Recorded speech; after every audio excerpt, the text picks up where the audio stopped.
तो चलो बच्चों, आज हम शुरू करते हैं मोशन।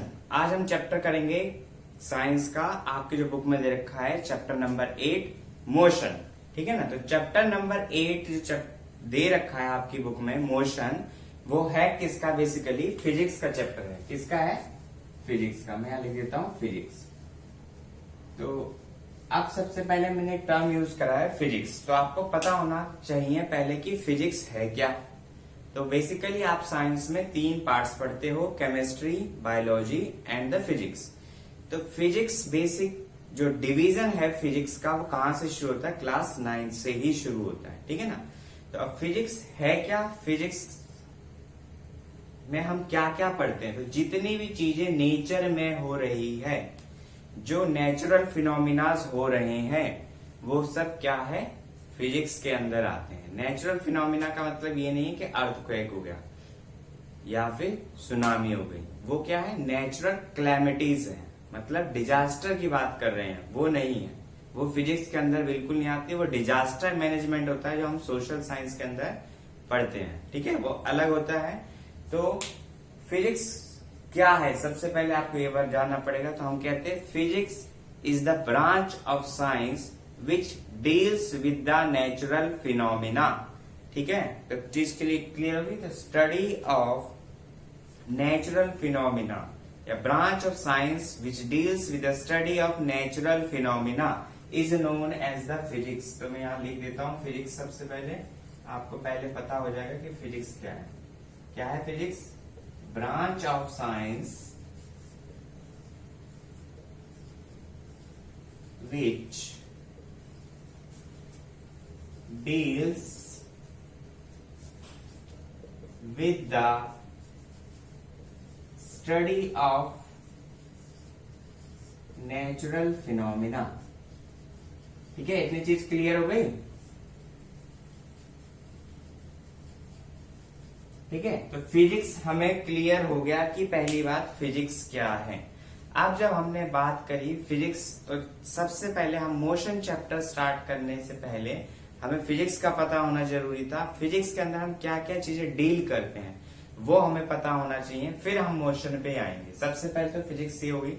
फिजिक्स के अंदर हम फिजिकल क्वांटिटीज से डील करते हैं। ठीक है, तो जितनी भी फिजिकल क्वांटिटीज होती हैं, अब पहली बात तो फिजिकल क्वांटिटीज क्या होती है? फिजिकल क्वांटिटीज, तो फिजिकल क्वांटिटीज क्या होती है? फिजिकल क्वांटिटीज वो होती है जिसको हम मेजर कर सकते हैं, which can be measured. The quantities which can be measured are called the physical quantities which can be measured. सीधी सी बात क्या हो गई? जिसको हम मेजर कर सकते हैं वो हमारी फिजिकल क्वांटिटीज हो गई। ठीक है ना। तो अब फिजिकल क्वांटिटीज हमारे पास बेसिकली कितनी तरह की होती है? 2 तरह की। एक तो था स्केलर क्वांटिटी और एक होता हमारे पास वेक्टर क्वांटिटी। तो स्केलर और वेक्टर क्वांटिटी में डिफरेंस क्या है? अब ये चीजें मैं क्यों बता रहा हूं? क्योंकि ये चीज हम सब यूज करेंगे। अभी हम मोशन पढ़ेंगे, फिर उसमें डिस्टेंस पढ़ेंगे, डिस्प्लेसमेंट पढ़ेंगे, तो हमें पता होना चाहिए स्केलर क्वांटिटी कौन सी है, वेक्टर क्वांटिटी कौन सी। तो उससे पहले आपको इनके बारे में पता होना जरूरी है। तो स्केलर क्वांटिटी वो है जिसमें हम सिर्फ और सिर्फ मैग्नीट्यूड की बात करेंगे। किसकी बात करेंगे? मैग्नीट्यूड की बात करेंगे।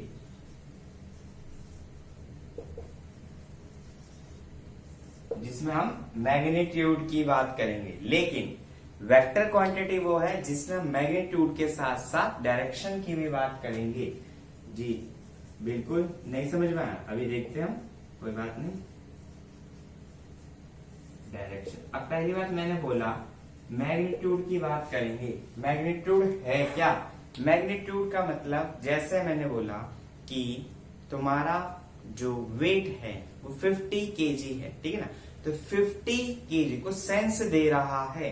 तो मैग्नीट्यूड का मतलब सिर्फ उसकी न्यूमेरिकल वैल्यू से है, या जो उससे उसके बारे में हमें पता चले। हम फोर्स की बात कर रहे हैं तो 50 न्यूटन। ठीक है ना। वेट की बात कर रहे हैं या फिर मास की बात कर रहे हैं तो 50 केजी, लेंथ की बात करें 5 सेंटीमीटर या फिर मीटर। तो जो मैग्नीट्यूड की बात कर रहे हैं, जो न्यूमेरिकल वैल्यू आ गई उसमें उसकी बात करें तो मैग्नीट्यूड अलोन की बात जब हम करते हैं तो स्केलर क्वांटिटी हो गई। एग्जांपल, जितने भी लेंथ हो गई, मास हो गई, ये सब हमारी क्या है, स्केलर क्वांटिटीज है। लेंथ हो गई, मास हो गई, ये सब स्केलर क्वांटिटी है। अब वेक्टर क्वांटिटी वो होती थी जिसमें मैग्नीट्यूड और डायरेक्शन की बात करते हैं। डायरेक्शन से मतलब क्या है भाई, हमें तो मैग्नीट्यूड की बात कर रहे थे, हम डायरेक्शन से मतलब क्या है इसे हम समझते हैं। देखिए सपोज करो हमारे पास एक ब्लॉक है, हमने इधर से फोर्स लगाया 10 न्यूटन, इधर लगाया 5, चलो 15 ले लो, 15 न्यूटन, ठीक है। तो जब हम एक डायरेक्शन में लगा रहे हैं तो दोनों ऐड होंगे, ये आपको भी पता है कि एक डायरेक्शन तो क्या होगी, कितनी होगी वैल्यू 25 न्यूटन। लेकिन यही को ब्लॉक को अगर हमने इधर से लगाया 15 न्यूटन, इधर से हमने लगा दिया 10 न्यूटन, तो रिजल्टेंट कितना आया 5 न्यूटन। भाई एक इधर से लग रहा है, एक उधर से लग रहा, तो डायरेक्शन की बात जब भी आ जाए तो वो होगा वेक्टर क्वांटिटी। तो फोर्स में किसकी बात आ रही है, डायरेक्शन की। तो सीधा सीधा एग्जांपल क्या हो गया, force is the vector quantity. जहां पर बात करेंगे हम किसकी, डायरेक्शन की, वहां पर वेक्टर की बात जरूर आएगी। अगर नहीं समझ में आए तो आप दोबारा देखो। सपोज करो एक दरवाजा था, ठीक है ना, हमें नहीं पता वो किधर को खुल, हमने इस पे बहुत फोर्स लगाया, मैंने लगाया फोर्स, भाई खुल जा खुल जा खुल जा, नहीं खुला, ठीक है ना। लेकिन अब वहीं से मेरा दूसरा फैमिली मेंबर आया, उसने इसे बाहर को खोला, खुल गया आराम से। तो डायरेक्शन का जरूरत पड़ी फोर्स के लिए, यही हमारा वेक्टर क्वांटिटी है। हम उधर को लगा रहे थे फोर्स, दरवाजा खोल ही रहा था, हमें तो इधर को लगाना था। तो डायरेक्शन इज इंपॉर्टेंट है। तो जहां पर डायरेक्शन की बात करेंगे वहां पर हम वेक्टर क्वांटिटी लेंगे, और जहां पर डायरेक्शन की कोई बात नहीं होगी, सिर्फ और सिर्फ मैग्नीट्यूड की बात होगी, वहां पर स्केलर क्वांटिटी होगा। तो force is the vector quantity, displacement is the vector quantity. अभी हम बात करेंगे डिस्प्लेसमेंट होता क्या है। तो अभी आप सिंपल सा इतना समझिए कि फिजिकल क्वांटिटीज वो होती थी जिसको हम मेजर कर सकते थे। दो तरह की होती है, एक scalar quantity as well as the vector quantity, ठीक है ना। इतनी चीज क्लियर हो गई, ठीक है। अब देखो और दूसरी बात, हम फिजिक्स में एक चीज और यूज करते हैं, unit and measurement. Unit and measurement कह सकते हैं, या फिर यूनिट एंड मेजरमेंट ही कह लो इसे। यूनिट की बात क्या होती है, देखिए मैं पहले यूनिट समझाता हूं। यूनिट वो होती है जैसे जो हमने एक स्टैंडर्ड सेट कर दिया, रेफरेंस सेट कर दिया। रेफरेंस कैसे, जैसे मान लीजिए अब ये हमारे पास क्या है, मार्कर है। तो भाई यहां पर अगर ये 1 सेंटीमीटर का है, तो अगर हम लंदन लेके जाएं इसे, या फिर हम इसे कहीं और ले जाएं, वहां पर भी 1 सेंटीमीटर का ही रहेगा। तो हमने एक यूनिफॉर्मिटी सेट करी हुई है। लेकिन पहले क्या हुआ करता था कि इसको हमने यहां पर किस में यूज करा, सेंटीमीटर में, लेकिन अदर कंट्रीज में मीटर में यूज कर रहे हैं। तो इस चीज को खत्म करने के लिए कन्फ्लिक्ट्स बहुत ज्यादा थे, हर कंट्री अपना अपना सिस्टम डेवलप कर रहा था, उसको खत्म करने के लिए हमने एक स्टैंडर्ड यूनिट रखी, ठीक है।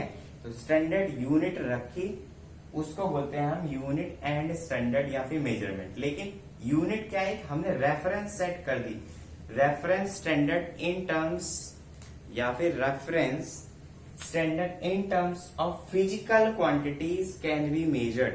तो reference that is set on which physical quantities can be measured. तो हमने रेफरेंस स्टैंडर्ड ले लिया, क्या ले लिया, रेफरेंस स्टैंडर्ड, जिसमें हम क्या कर रहे हैं, एक फिजिकल क्वांटिटीज को मेजर कर सकते हैं, in which physical quantities can be measured. ठीक है, क्लियर होगी चीज। तो हमने कहा unit are the standard unit are the reference standard in which physical quantities can be measured, और we can set we have taken a standard unit so that we can measure the physical quantities in which. Okay, तो ये हमारे पास unit हो गई। तो unit कई तरह की होती है, जैसे एसआई यूनिट, सीजीएस यूनिट, ठीक है ना। एसआई यूनिट मतलब इंटरनेशनल स्टैंडर्ड्स।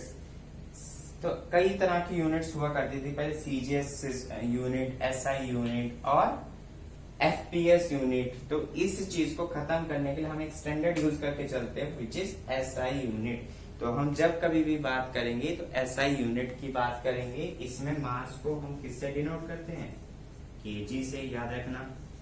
लेंथ को मीटर से, और लास्ट हमारा जो होता है टाइम को सेकंड से। तो ये आपको बेसिक सी चीज याद रखनी है कि यूनिट वो है जो हमने एक सेट कर दिया जिसमें फिजिकल क्वांटिटीज को हम मेजर कर सकते हैं।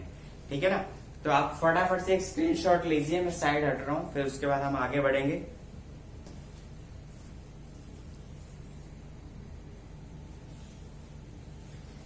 तो चलिए गाइस, अब हम आगे बढ़ते हैं। अब हमने देख लिया कि फिजिक्स क्या था, उसमें फिजिकल क्वांटिटीज क्या थी, यूनिट क्या थी, जो बेसिक चीजें हमें चाहिए थी। ठीक है, अब हम आते हैं अपने चैप्टर पे। हमारा चैप्टर है मोशन। ठीक है ना। तो व्हाट इज द मोशन, सबसे पहला कंसेप्ट आता है कि मोशन क्या है। मोशन तो भाई हमारे पास क्या है,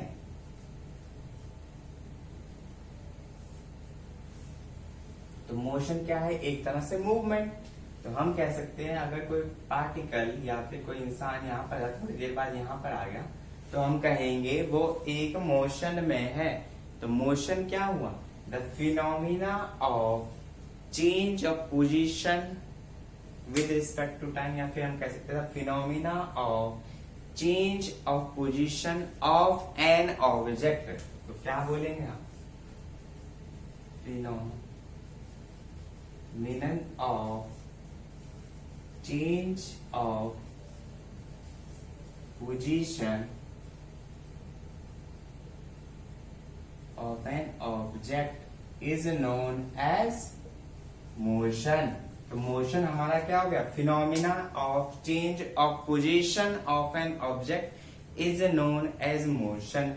अब मोशन को अब हम पढ़ रहे हैं, पहले ए पे था, बी पे आ, तो हम यदि मोशन को हम पढ़ रहे हैं तो study of motion is called mechanics. ठीक है ना। तो मोशन एक किसका पार्ट हो गया, मैकेनिक्स का पार्ट हो गया। तो आपको मैकेनिक्स ही बेसिकली आप पढ़ कर रहे हैं, मैकेनिक्स ही पढ़ रहे हैं। ठीक है ना। The phenomena of change of an object is known as motion and the study of motion is called mechanics। अब आपको बेसिकली इस चैप्टर में करना क्या क्या है हम उस पे देखते हैं। इस चैप्टर में आप देखो पढ़ोगे सबसे पहले तो मोशन, मोशन के अंदर आप पढ़ोगे डिस्टेंस और डिस्प्लेसमेंट। क्या करो, डिस्टेंस एंड डिस्प्लेसमेंट।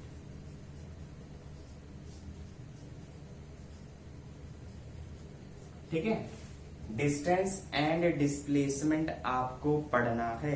फिर आप क्या पढ़ोगे, एक्सेलरेशन।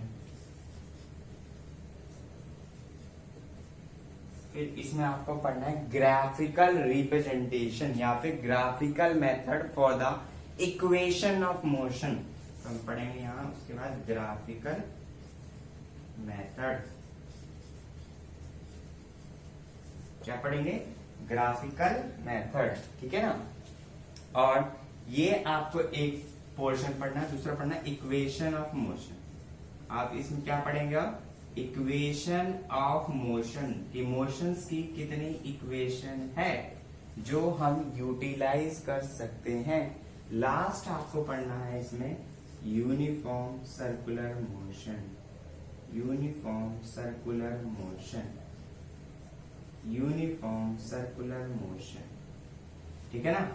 यूनिफॉर्म सर्कुलर मोशन क्या क्या पढ़ना है आपको इसमें, यूनिफॉर्म सर्कुलर मोशन लास्ट में पढ़ना है। तो बिल्कुल आपको ये पूरा चैप्टर में ये पढ़ना है, distance, displacement, acceleration, graphical method पढ़ना है, फिर इक्वेशन ऑफ मोशन पढ़ना है और फिर यूनिफॉर्म सर्कुलर मोशन पढ़ना है।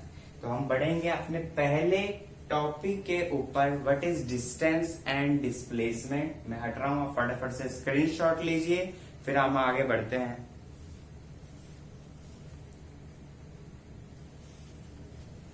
सो गाइस चलिए अब चलते हैं, हम देखते हैं सबसे पहला टॉपिक क्या पढ़ना था हमने, डिस्टेंस एंड द डिस्प्लेसमेंट। ठीक है, हम दोनों को लिखते हैं यहां पर, एक साइड लिखते हैं हम डिस्टेंस,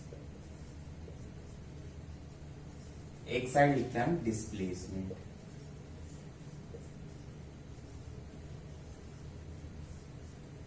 तो देखिए डिस्टेंस क्या, देखिए हम एक पॉइंट पे थे, हम यहां से यहां चले, ठीक है, उसके बाद यहां से यहां चले, ठीक। तो हमारे पास ये 5 किलोमीटर था सपोज कर, ये हमारे पास 3 किलोमीटर था। टोटल हम कितना चले, तो हम गए पहले ए से बी, फिर बी से सी। टोटल डिस्टेंस क्या होगा हमारे पास, A B plus B C. तो हमने देखा हम 5 प्लस 3 टोटल कितना 8 किलोमीटर चले। इसका मतलब ये हमारा क्या हो गया, डिस्टेंस हो गया। तो हमने क्या करा यहाँ पर, जितना हम चले उतने ही ऐड करें। तो बेसिकली डिस्टेंस है क्या, इट इज द एक्चुअल, जो हम हकीकत में चल रहे हैं या फिर हम कवर करें, actual path covered by the body और बाय द अस, ठीक है ना। Actual path covered by body is known as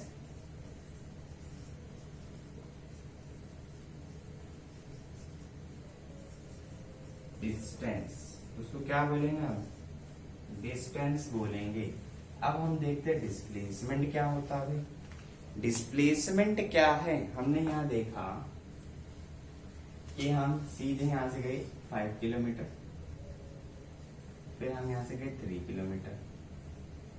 तो हमारे पास ए से सी पर पहुंचने का क्या एक यही तरीका है, नहीं, हम क्या डायरेक्ट नहीं पहुंच सकते ऐसे, ठीक है ना। तो अब ये हमने जब डायरेक्ट देखा, तो ये हमने देखा हमारे पास कितना था, 6 किलोमीटर था, सॉरी 7 किलोमीटर मान लीजिए, जितना भी होगा ये मुझे नहीं मालूम। तो ये क्या हुआ, हम डायरेक्ट पहुंच गए, तो शॉर्टेस्ट वेव में गए, शॉर्टेस्ट तरीकों से गए। अगर सपोज करो ऐसे था, एक ऐसे था, ये परपेंडिकुलर था 90, ये 5 किलोमीटर था, ये 3 किलोमीटर था, तो ये हम डायरेक्ट जाएंगे, तो ये हम हाइपोटेन्यूज से निकाल लेंगे। तो यही सेम चीज हम क्या कह रहे हैं, शॉर्टेस्ट वे में जा रहे हैं। तो displacement is the shortest distance या फिर द शॉर्टेस्ट path covered या shortest distance covered by the body is known as the displacement. The shortest distance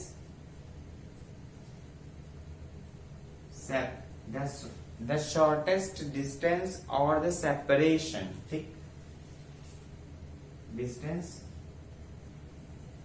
the shortest distance between the initial मतलब जहां से हमने स्टार्ट किया था, between the initial and the final position is known as the displacement. तो displacement की कहानी हमें क्लियर हो गई कि डिस्प्लेसमेंट बेसिकली हमें कह क्या रहा है। डिस्प्लेसमेंट हमें ये कह रहा है कि कितना शॉर्टेस्ट डिस्टेंस आप कवर्ड कर सकते हो एक पर्टिकुलर इनिशियल और फाइनल पोजीशन पे, ठीक। अब देखो अगर सपोज करो हमारे पास यहां से यहां तक जाना, ए से लेके बी तक, ये था मान लो हमारे पास ये 9 किलोमीटर, सीधे जाना है तो जब हमें स्ट्रेट लाइन में चलना है तो displacement is always equal to distance. हम स्ट्रेट लाइन में जा रहे हैं, इसमें शॉर्टेस्ट तरीका तो और कोई है नहीं, तो ये याद रखने का। और दूसरा, अगर मान लो आप यहां से स्टार्ट होकर इसी पॉइंट पे चले गए तो डिस्प्लेसमेंट यहां 0 हो गया, क्योंकि आपकी इनिशियल और फाइनल पोजीशन यही थी।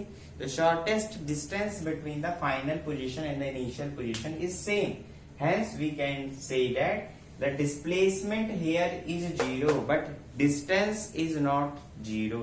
Distance is always the actual distance covered, so we can say that distance is never 0 but displacement can be 0। और दूसरा, सबसे पहला टॉपिक क्लियर ये हुआ। दूसरा ये it is a scalar quantity. इसमें क्या था, स्केलर क्वांटिटी था, इसमें डायरेक्शन से तो मतलब नहीं था, किधर भी वो जा रहा है। हम एक्चुअल पार्ट की बात कर रहे हैं, इसमें ये वेक्टर क्वांटिटी है। अब भाई वेक्टर कैसे है, क्योंकि हमें क्या देखा, हमें डायरेक्शन से फर्क पड़ रहा है, हम शॉर्टेस्ट वे में जाएंगे तो उसकी डायरेक्शन की तरफ जाएंगे। तो स्केलर क्वांटिटी डिस्टेंस है और वेक्टर क्वांटिटी हमारी डिस्प्लेसमेंट है। इंपॉर्टेंट चीज, वेक्टर क्वांटिटीज को कैसे लिखते हैं, मान लो स्केलर क्वांटिटीज को तो हम सिंपल लेटर से लिखते हैं, वेक्टर क्वांटिटी के ऊपर हम एक एरो लगाते हैं, ठीक है ना। तो ये हमारी एक वेक्टर क्वांटिटी है। तो इम्पोर्टेंट चीज है याद रखना कि वेक्टर क्वांटिटी के ऊपर हमेशा एक एरो लगाया जाता है, ठीक है। तो क्लियर होगी चीज, पहली बात कि डिस्टेंस और डिस्प्लेसमेंट में क्या क्या अंतर है। अब हम देखेंगे स्पीड और वेलोसिटी में क्या अंतर है। उससे पहले आप फटाफट से एक स्क्रीनशॉट लीजिए, फिर हम बढ़ते आगे।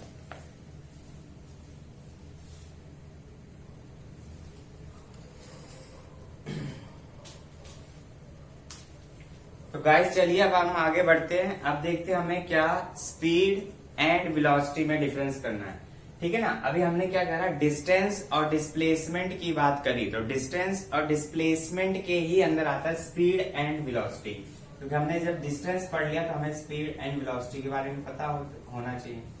देखो स्पीड क्या होती है, हमारी स्पीड का जो फॉर्मूला है वो हम बचपन से पढ़ते आ रहे हैं कि speed equals to distance upon time. एक मिनट रुकेगा, कुछ खराब हो गया। Speed equals to distance upon time, ठीक है। ये हमारा बेसिक फॉर्मूला हो गया, किसका, स्पीड का, ठीक है।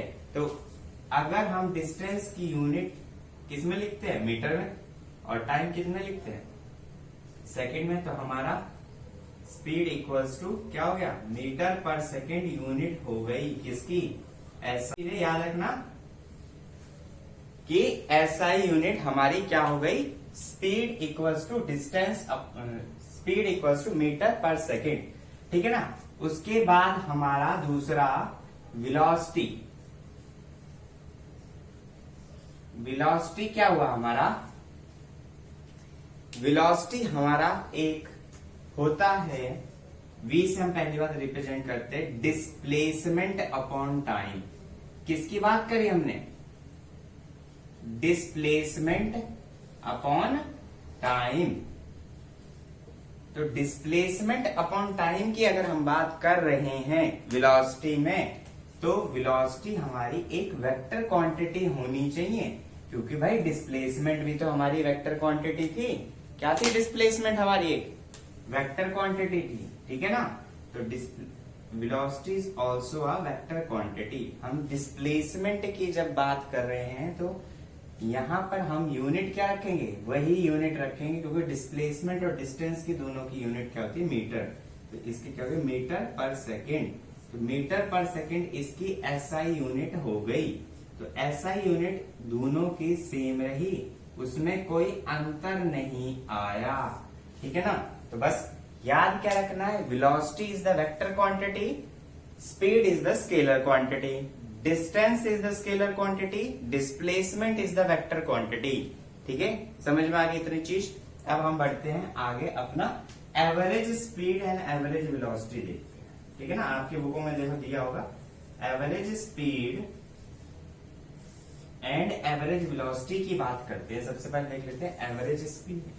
भाई एवरेज स्पीड क्या है, अब ध्यान से देखो, एवरेज स्पीड निकालने के लिए हमें कंसेप्ट भी क्लियर होना चाहिए। देखो सबसे पहले हमने लिया, हम यहां से यहां पहुंचना चाह रहे थे भाई, तो हम अलग अलग टाइम में आए, अलग अलग स्पीड के साथ। भाई हम यहां से यहां तक पहुंचे, हमें टाइम लगा s1 और उसकी वेलोसिटी या फिर स्पीड कितनी थी, स्पीड इसको हम रिप्रेजेंट कर देते हैं v से, जिससे आपको दिक्कत ना हो सेकंड और उसमें, ठीक है ना।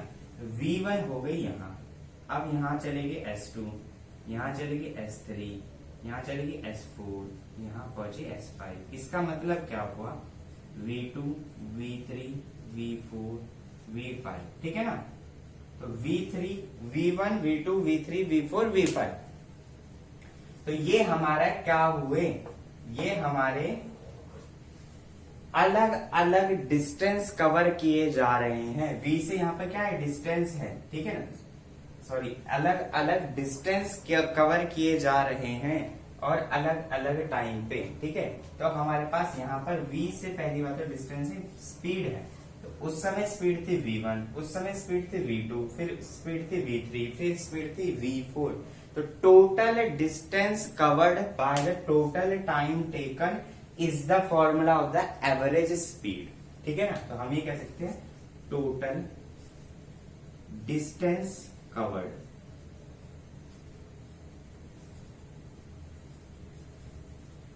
अपॉन टोटल टाइम टेकन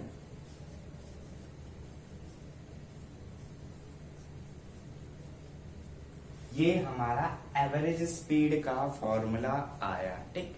तो अगर हम देखें टोटल डिस्टेंस यहाँ पर कितनी कवर की गई, distance s1, s2, s3, s4, s5, तो s1 plus s2 plus s3 plus s4 plus s5 total distance हो गया। और टोटल टाइम कितना लिया गया, t1 plus t2 plus t3 plus t4 plus t5, क्योंकि यहां से यहां आने में टाइम t1 लगा हुआ, t2 लगा हुआ, t3 लगा हुआ, t4 लगा हुआ, t5 लगा होगा। तो ये हमारा एवरेज स्पीड हो गई, ठीक है। कंसेप्ट क्लियर आया समझ में, एवरेज स्पीड क्या होती है। तो एवरेज स्पीड तब ली जाती है जब हमें अलग अलग डिस्टेंस, हम वेरिएबल डिस्टेंस से, सॉरी वेरिएबल वेलोसिटी से, स्पीड से चल रहे हैं। सर जब हम गाड़ी चलाते हैं तो हमारी स्पीड एक बराबर तो नहीं रहती है, कभी ज्यादा हो गई कभी कम हो गई, तब हम बोलते हैं ना एवरेज स्पीड कितनी आई। तो वो कंसेप्ट है, समझ में आया। अब हम चलते हैं एवरेज वेलोसिटी। दूसरा हमारा क्या रह गया, average velocity.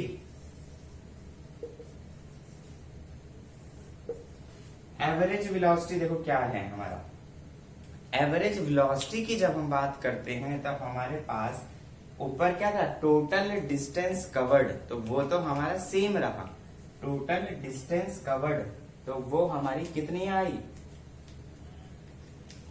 s1, s2, s3, s4, s5। तो यहां पर क्या होगा, sum of the velocities upon number of the velocities. तो जितनी वेलोसिटी हुई, sum of the velocity upon number of the velocity. यहां मान लो v1, जैसे यहां पर सेम थी वेलोसिटी, मान ली हमने v1, v2, v3, v4, मान ली 4 ही है, ठीक है। तो सम ऑफ टोटल वेलोसिटीज ये हम लिख सकते हैं अपॉन नंबर ऑफ वेलोसिटीज, ठीक है ना। तो एवरेज वेलोसिटी क्या हुई हमारी, सम ऑफ टोटल वेलोसिटीज की बात कर रहे हैं upon number of velocity. Total velocity क्या हुई यहाँ पर, v1 plus v2 plus v3 plus v4। भाई ये वेक्टर क्वांटिटी इसलिए हमने दिखा दी अपॉन नंबर ऑफ 4, बस। तो ये हमारा क्या, नंबर ऑफ वेलोसिटीज मतलब कितने, 1 2 3 4 थी। नंबर की बात कर रहे हैं, यहां पर टोटल टाइम की बात कर रहे हैं। तो ये डिफरेंस है एवरेज वेलोसिटी और एवरेज स्पीड में। तो कंसेप्ट क्लियर हो गया, what is motion, the phenomena of change of position of an object is known as the motion. फिर डिस्टेंस क्या होता है, डिस्प्लेसमेंट क्या होता है, distance is the actual path covered by the body, displacement is the shortest distance और the separation between the initial and the final position. ये हमारा डिस्प्लेसमेंट हो गया। और स्पीड हमारी हो गई, वेलोसिटी हो गई, एवरेज स्पीड, एवरेज वेलोसिटी। तो बढ़ते अब आगे, आप फटाफट से एक स्क्रीनशॉट लीजिए, फिर हम चलते हैं आगे।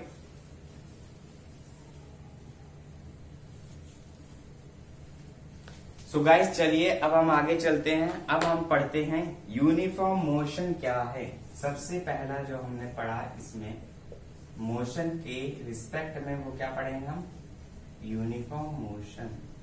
यूनिफॉर्म मोशन की बात कर रहे हैं कि यूनिफॉर्म क्या है। देखो यूनिफॉर्म का मतलब एक जैसा। आप स्कूल में ड्रेस पहन के जाते हो यूनिफॉर्म, ताकि सब एक जैसे लगे। तो यूनिफॉर्म मोशन में क्या होता है, सबसे पहली बात तो यहाँ पर स्पीड कांस्टेंट होती है। क्या होती है, स्पीड कांस्टेंट होती है। Speed is constant. We can say that in uniform motion speed is constant. Hence object क्या कर रहा, it is covering equal distance in equal interval of time. मान लीजिए आप यहां से यहां पहुंच रहे थे, पार्ट्स में गए, इतने डिस्टेंस कितना है, ये मान लिया 2 किलोमीटर है, ये भी 2 किलोमीटर है, ये भी 2 किलोमीटर है, ये भी 2 किलोमीटर है। तो अब इसको यहां से यहां जाने में 1 घंटा लग रहा है। तो यहां से यहां जाने में भी 1 घंटा लग रहा है, यहां से यहां जाने में भी 1 घंटा लग रहा है, यहां से यहां। तो अगर आप ध्यान से देखोगे तो यहाँ पर क्या है, स्पीड क्या होती है, डिस्टेंस अपॉन टाइम। तो वही आई 2 kilometre per hour, 2 kilometre per hour, 2 kilometre per hour. तो यही तो चीज मैंने कही, the distance, the object is covering equal distance in equal interval of time. तो ये क्या हो गया, यूनिफॉर्म मोशन हो गया। तो distance, object covers equal distance in equal interval of time, equal interval of time. Object covers equal distance in equal interval of time. Okay, अब हम देखते हैं नॉन यूनिफॉर्म मोशन। दूसरा हमने क्या पढ़ना है, non uniform motion.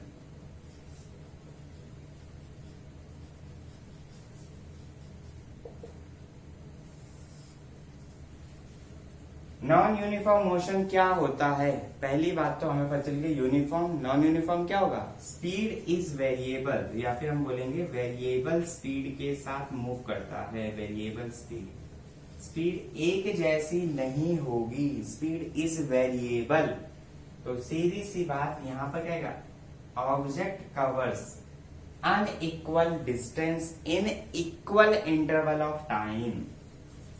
Object covers an equal distance in equal interval of time। ये हमारा क्या हो गया,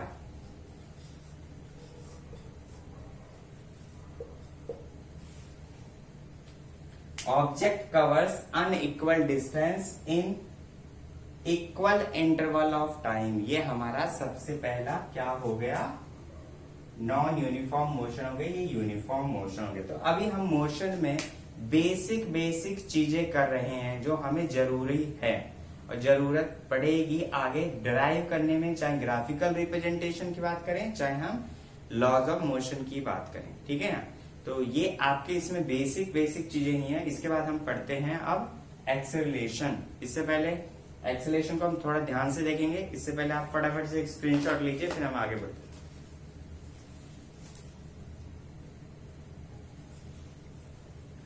तो चलिए आप देखते हैं एक्सेलरेशन क्या है। एक्सेलरेशन, ठीक है ना, ये टर्म आपने शायद पहली बार सुना हो कुछ बच्चों ने। एक्सेलरेट करना, एक्सेलरेशन मतलब एक्सेलरेट करना।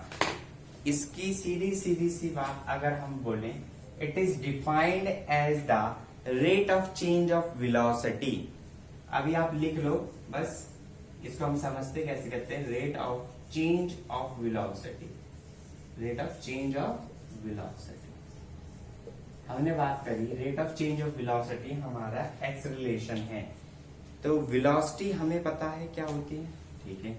सबसे पहले देखो, मान लो यहां से हम यहां पर जाना चाह रहे थे, ये हमारी इनिशियल स्पीड थी या फिर वेलोसिटी थी u, फाइनल हो गई v, ठीक है ना।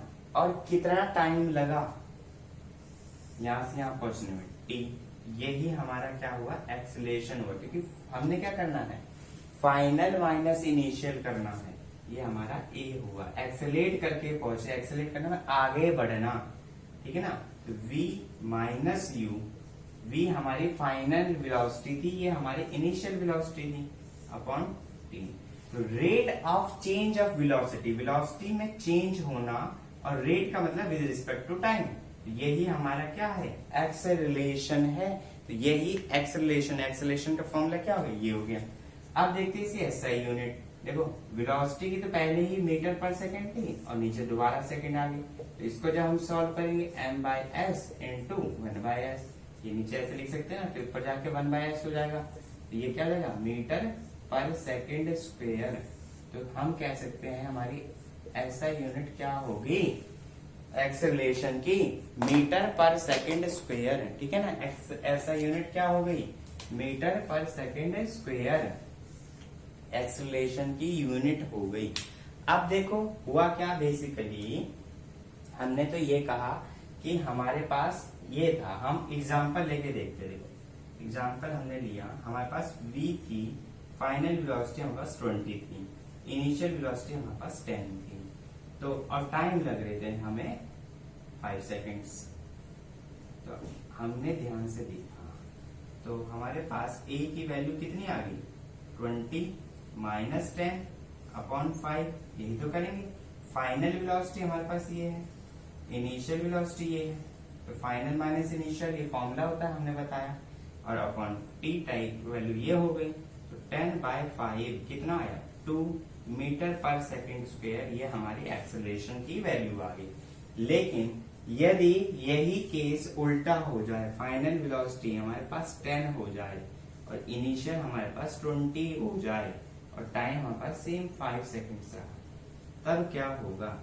तो फाइनल अब हमारे पास कितनी, सॉरी फाइनल अब हमारे पास 10 minus 20 upon 5, it will be minus 10/5, it will be -2 meter पर सेकेंड स्क्वायर। तो जब माइनस आ गया, इसका मतलब क्या हो रहा होगा, एक्सेलरेट तो नहीं कर रहा होगा, कम हो रही है। तो इसी चीज को जब एक्सेलरेशन नेगेटिव में आ जाए, उसको नया टर्म दे देते हैं हम, रिटार्डेशन। रिटार्डेशन, रिटार्डेशन का मतलब क्या होता है, स्पीड का कम होना, रिटार्ड करना। जब हम ब्रेक लगाते हैं उस केस में ये होता है, जब हम गाड़ियों में ब्रेक लगाते हैं, जब हमने ब्रेक लगाई तब हम इस केस में रिटार्डेशन यूज करते हैं। बेसिकली है क्या, वो एक्सेलरेशन का ही रिवर्स है, जैसे हम बोलते हैं ना पॉजिटिव इंटीजर, नेगेटिव इंटीजर, तो वही सेम चीज है, एक्सेलरेशन का उल्टा रिटार्डेशन होता है। जब हम किसी चीज में ब्रेक को कम करते हैं, जैसे हम 50 से 0 पे ले गए तो रिटार्डेशन हो गया, ठीक है ना। ये हमारा एक्सेलरेशन था, ठीक। अब हमें देखो आगे करना क्या है, अभी हमने पढ़ा मोशन। मोशन कितने तरह का होता है, 2 तरह का, एक यूनिफॉर्म पढ़ा हमने और एक हमने क्या पढ़ा, नॉन यूनिफॉर्म।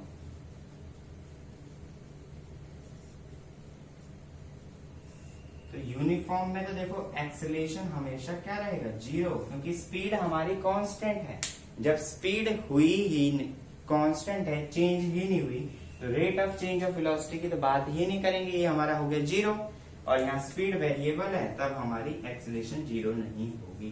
तब हम यहाँ अलग अलग लॉज ऑफ मोशन जो निकालेंगे ना, वो यहां से निकल के आएगा, ठीक है ना।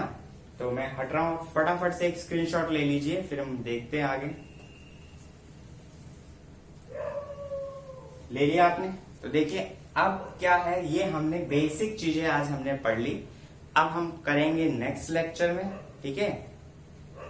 तब तक के लिए आपका होमवर्क इसी के साथ जुड़ा है कि आपको अपने नोट्स कंप्लीट करने हैं, और साथ के साथ अगर वीडियो अच्छी लगी हो तो प्लीज इसे लाइक जरूर करना, शेयर करना और दोस्तों को भी बताना जो लॉकडाउन की वजह से क्लासेस नहीं अटेंड कर पा रहे हैं, तो उन तक ये पहुंचाओ। तो मिलेंगे अगले लेक्चर में, तब तक के लिए बाय बाय, धन्यवाद।